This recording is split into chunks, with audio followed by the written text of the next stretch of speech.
In this session, I'm going to take a look at one of my favorite tools in CorelDRAW, and that is the Smart Fill tool. Very handy tool for creating vector objects and shapes in a very unique way. I'm going to go ahead and zoom out, and we'll create two rectangles to just very easily demonstrate what this tool does, and then we'll take a look at maybe working with a more complex graphic object. Come in here and you can see I've got two objects overlapping each other. We've got some lines that create a constrained area here. Come to my Smart Fill tool and you'll see that the properties bar will change. I'll change this to, let's say, a 20% black.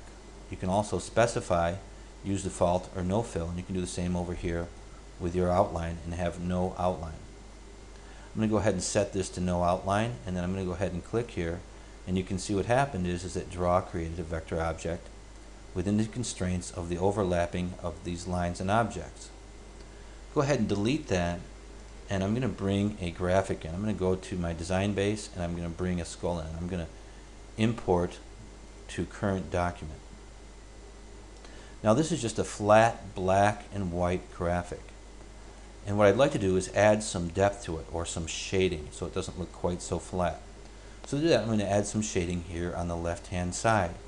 To do that, I'm going to get my Bezier tool, and I'm just going to click, start coming off the top here, and just pull in a Bezier line down through the side of the skull where I'd see some shading come in, and we'll come in here to the eye, and then we'll come down here around the eye, and we'll zoom in and we'll just follow along here along the cheek right there just a bit.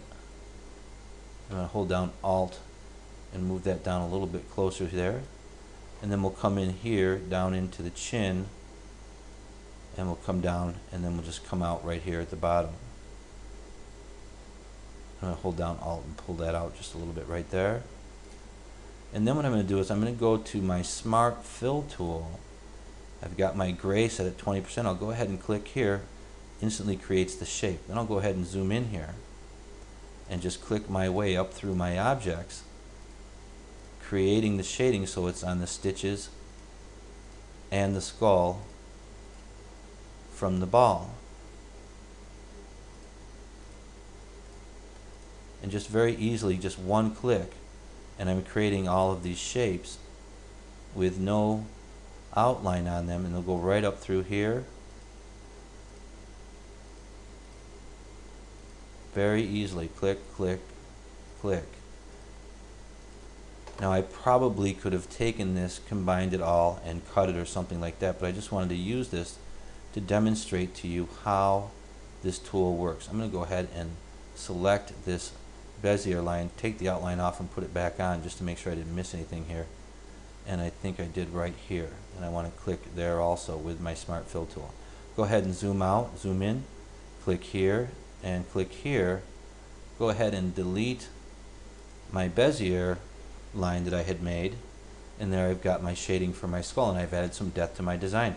Now I could change the color of the skull and put some highlighting on this side and really start to give this particular, what was formerly a flat graphic, a lot of depth with shading and highlighting. So that is the Smart Fill tool. Very easy to use, very powerful tool. We'll go ahead and wrap here, and we'll continue in our next session.